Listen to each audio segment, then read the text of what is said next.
What is up, YouTube? It is your boy NMR Sports here, back with another video, and today we're going to be talking about the possibility of Luis Castillo going over to the Yankees, why the Reds would make that trade, what the Yankees would have to give up to get it, and how good really is Luis Castillo. Now, before we get into this, of course, hit me up on Twitter and Instagram at NMR Sports 30. It'll be in the description, as well as my Twitch, where we talk about baseball trade rumors and everything that's going on in baseball while I am live streaming MLB The Show, typically. We also have a Discord where you can hop in and talk about some of these hot takes and cold takes that you have. If you want to get in a fight or talk a little bit more about baseball, either do it in the comment section or you can do it in my Discord. I also just started a podcast called the Diamond in the Rough podcast, where we'll be going all over these kind of things, trade rumors, different free agency grades, overrated, underrated players, all sorts of different things. So all those will be in the description. Now let's get into the video. Now, the Yankees, after a beginning of a very quiet offseason, have just started to make some moves with finally signing DJ LeMahieu to a 6-year, $90 million deal.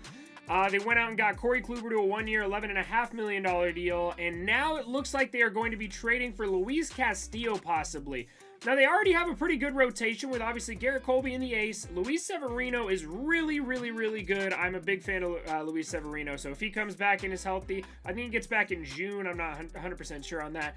Then Kluber, of course, but then after that, it kind of falls off a little bit. Davey Garcia looks pretty good. Clark Schmidt's still a high prospect that could be coming up next year. They have a lot of different options there, but they don't really have a very solid number 3 there, I guess, or solid number 4, I should say. So they, being the Yankees that they are going after one of the best pitchers in all of baseball, Luis Castillo, who is a member of the Cincinnati Reds currently. Now, why do the Yankees want Luis Castillo so bad, and why does he drive such a high price tag? Well, statistically speaking, look at his Baseball Savant page. I'll put it on the screen right now. He's absolutely elite in just about every category. Here you want everything to be in the red, and he's above 80th percentile in just about every stat you see here, including 96th percentile in fastball velocity. So he throws extremely hard, and he'd definitely be good in the clubhouse with guys like Garrett Cole, who could teach him and show him the ropes a little bit. And Corey Kluber is a former Cy Young Award winner, so it'd be a really good situation for him to be around. But let's look at his stats with the Cincinnati Reds, his first 4 seasons, including that, well, 3.5, I guess, with 2020.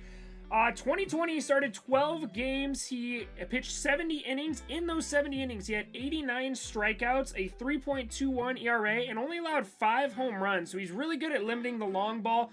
Definitely a really good pitcher. He had a 148 ERA plus. League average is about 100 there.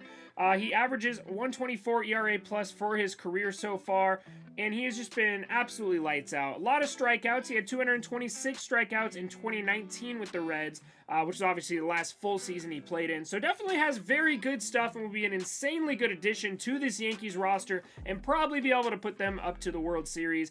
I think they're already probably favorites with the addition of Corey Kluber over the White Sox now. But I do think if they add Luis Castillo, that really solidifies their spot as the best team in the American League. So now that we know that Luis Castillo is good, how big of a price tag is he really going to bring from the Yankees? The Yankees really have the only team I could see making a deal for him with all of the studs they have that they don't need to take off of their actual roster. Clinton Frazier doesn't really have a spot in the outfield right now, and he's a stud, so he'll probably be involved in this move. Miguel Andujar is a possibility in this move. Davey Garcia is a possibility. Clark Schmidt. The only guy I don't see them touching is Jason Dominguez. That man is an absolute stud, and he's in the minors. He doesn't really have a spot to play for the Yankees as of right now, though, so it'd be kind of interesting to see if he gets involved in the trade talks as well. Also included in these deals, the Reds might be looking to unload a big contract like the one they have on Nick Castellanos, or maybe a Mike Moustakas kind of contract. So maybe if they do move that Mike Moustakas, Miguel Andujar could find his way over to the Cincinnati Reds in exchange for Mike Moustakas and Luis Castillo. Now, just to go over these contracts that the Yankees could take over as well, Mike Moustakas and Nick Castellanos both have an average salary of about $16 million. Mike Moustakas is on the hook through 2024 with a club option for 2025. Nick Castellanos is on the hook until 2024, where he'll be making $20 million his age 32 season. Nick Castellanos is a little bit younger than him, but they don't really have a spot to put him. I guess they could put him back at third base. That's definitely an option. Mike Moustakas, I feel like, might be a little bit better of an option for them because it's not quite as much money, and they could dump him at 2024 because they have that club option. So those are the 2 contracts that the Yankees could be taking over. If they do take those contracts over, that means they are well over the luxury tax threshold, and that means they're going all in, which the Yankees are definitely capable of doing because they love to spend money on their team.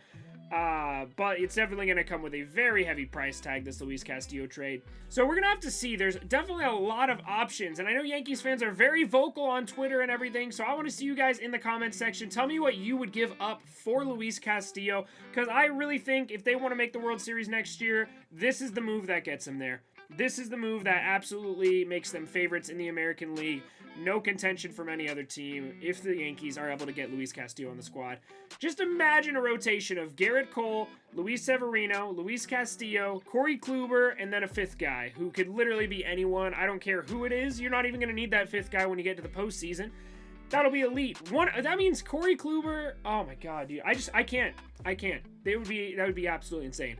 They already have probably the best lineup in all of baseball, but if they're healthy, I should say.